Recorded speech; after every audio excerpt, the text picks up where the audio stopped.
When it comes to the poker economy, a factor that's often not considered is the inflation of currencies like the US dollar. More inflation. What a stupid son of a... If you think about it, if you played 1-3 no limit at your local card room in 2010 and compared it to the same game today, you're actually playing for a lot less purchasing power, even though you think in your head it's the same game. And even if you had moved up to something like 2-5 no limit, it might sound a lot better, but in reality, you're roughly playing for the same amount of money as you were maybe back in 2010 if you moved up those limits. Looking at it from the losing player's perspective, I would argue that due to our strong habits, players will choose the same limit over time again and again. So if they played 1-3 no limit back in 2010, a lot of them will still play exactly the same limit 10 years or 20 years later. If the 6% inflation that we've seen in 2021 in the US will become a pattern over the next few years, I think that it will have quite an impact on these players. You know, if salaries are adjusted accordingly and raised, then poker could actually become more affordable to some people. But if the salaries are not adjusted, then, you know, the purchasing power that people can gain from winning in those poker games will become less and less.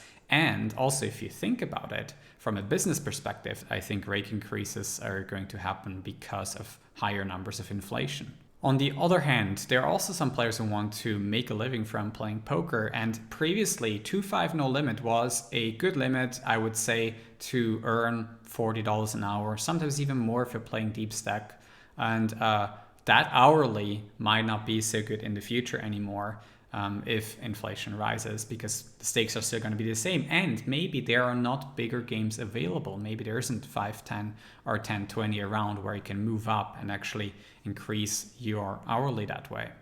The reason why I think this video is somewhat important is that inflation for a lot of poker players is not really on their radar. They don't consider that factor for the future. And I think it could become quite a mistake, especially during these uncertain times, because we don't really know how the next 10 years are going to go. And it could single-handedly, you know, make something that might have been breaking even for you unprofitable because of the lowered purchasing power. Inflation, among other things, for example, the increasing skills of the average poker player, will put pressure on some people within poker. But that kind of pressure means that, you know, people need to reinvent themselves also, which might make the industry a lot better in some way as well. There might be a lot of new projects coming up, and you can already see this with, you know, people joining Twitch, for example, and streaming. There's a lot of people doing vlogs on YouTube, and there's also now poker sites trying to re-enter the US market and trying to, you know, create new businesses that way. So I don't think these, you know, risk factors going forward are just a bad thing. There's also always an opportunity to make something happen within poker. If you enjoyed my thoughts about poker and inflation, please share this video with your friends, and also let me know in the comments what you would like to see on this channel. My name is Andreas, and I'm going to see you in the next video.